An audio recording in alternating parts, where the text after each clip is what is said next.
Thank you. Good evening, everyone. At 11 p.m. on May 3rd, my mother, who was 77 years old at the time, Aichung Guite, my sister-in-law, 13-year-old niece, 5-year-old twin boy and girl, and 2-year-old nephew were attacked by an evil and misguided Meitei Hindu mob. They ran a few doors down to a Meitei Hindu neighbor's house to hide in his dirty, dingy storehouse. There were so many mosquitoes, my mother says. The children were so good. They did not cry or make a noise. They huddled there for over 3 hours as mayhem continued around them. They heard the sounds of stones, sticks, rocks, cars and gas cylinders bursting into flames. Angry mobs had burnt their church, a Baptist church, earlier that evening, and were attacking and burning their neighbors' houses and had turned to their house. They escaped with their lives and the clothes they were wearing, while our beautiful family home was burned and looted. The mob even came back to burn the house again the next day on May 4th. To date, over 7,000 Kukizomi tribal homes have been burned and destroyed. The attack on my mother was the attack on Paiteveng in Imphal, India. In Dallas, Texas, where I live, it was 1:30 p.m. in the afternoon when my sister texted me, "Have you talked to Mom?" I had no idea. I had no idea this fight had been brewing for a while, that our people had been fighting for our people, our lives, our lands. I'm ashamed to say that if my home had not been burnt that night, I might still not have been drawn into this fight. Today is the 19th of September, 2023. It has been 139 days since this crazy evil mob attacked my family home and my mother. They burned and stole not just everything my family owned in that house, but all our books, our photo albums, our memories, our refuge, and our peace of mind. It is now 76 years since India gained its independence and formed a fledgling nation, a sovereign, socialist, secular, democratic republic. Every single day, I get madder and madder at the inaction and utter ineptitude of the Indian government, and at the US and other Western governments and intergovernmental organizations for their inaction. I'm angry, frustrated, humiliated, and sad. In 139 days, over 6,500 complaints have been filed with the police. These complaints are a desperate plea by people following process and the laws of the land, while the government and the police itself are not following the rule of law and have instead allowed the rule of mob to run rampant like a virus in Manipur and throughout India. Over 300 plus people have been killed. The government of India does not acknowledge the full body count. Many bodies have not been returned to their families. Many women have been raped and gang raped. Over 360 churches have been burned and 2 synagogues. Over 60,000 people have been displaced.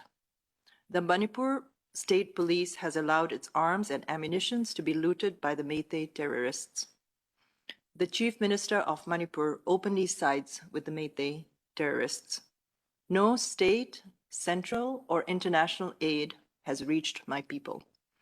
The only aid we have received is from each other, which is our tribal way, and from many good people all over the world. Those are just statistics. These are real people who have been impacted. On the evening of May 3rd, Chingboy Paipi, who is a pastor's wife in Chicago, her elderly parents, both of whom are heart patients, had to hide in the dark, in the fields, in the open fields, along with her brother and her sister's families in Imphal, because the same large Meitei Hindu mob had burned the church just next to their house.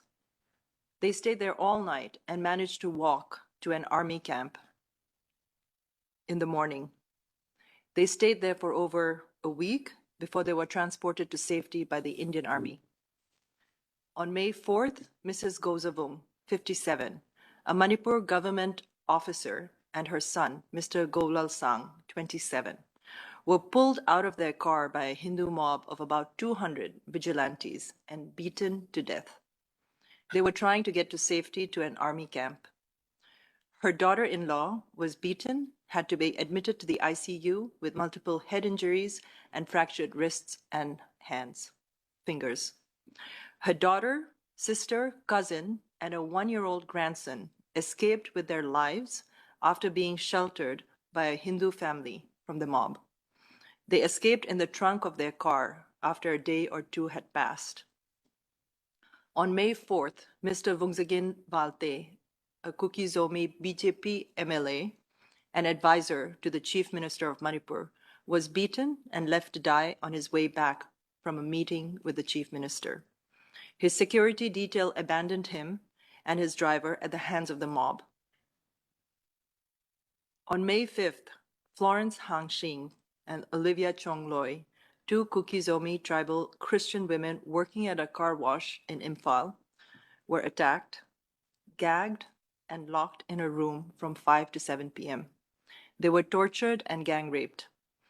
When the room was finally opened after 7 p.m., they were dead, their bodies mutilated. The room was filled with a horrifying mixture of blood, flesh, and hair. On May 6th, Mrs. Tiandam Baipe, a 45-year-old widow and mother of two, was killed. Her head, hands, and legs chopped off. She was also burnt with her house. On June 4th, a 7-year-old Kuki-Zomi boy, Tonsing, his mother, Mina, and her friend Lydia were burnt alive in an ambulance on their way to the hospital by the mob. The mob was led by Mira Paibi women. They thought they would be safe as the mother, Tonsing's mother, Mina, is a Meitei woman. On June 10th, Mrs. Dimkohoi, 65, was shot dead while she was praying inside her village church. She was among the 3 shot by Meitei militants wearing Manipur police uniforms and armored vehicles. On July 2nd, Mr. David Teek Mar, 30 years old, was one of 3 people captured. His 2 friends were released, but because he belongs to the Mar tribe, which is one of the tribes under the Kuki umbrella, he was tortured and beheaded. His hands and legs were chopped off. His head was displayed on a bamboo fence. His body parts were thrown into a burning building. The killers posted a video of the severed head on social media with a voice in the background commenting, "This is the face of a Kuki. You look beautiful.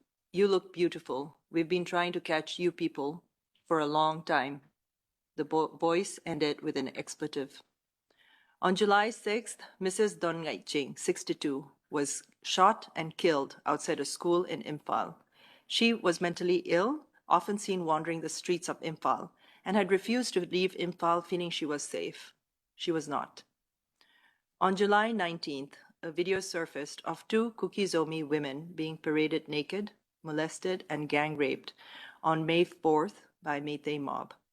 These women and their families had run to the police for refuge, but the police handed them over to the mob.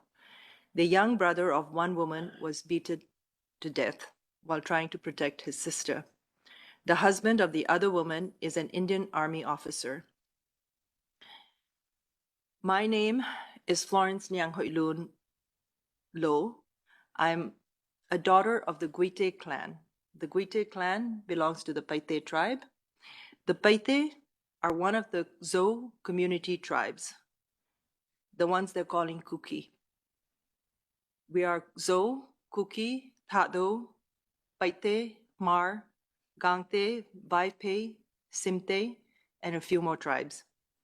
We ask for peace and justice and to be allowed to practice our religion and our customs without persecution. We ask for our right to self-determination and self-governance without fear of mob vigilantism or discrimination and attacks from our own government officials. We are Zo United. Thank you, Wissam.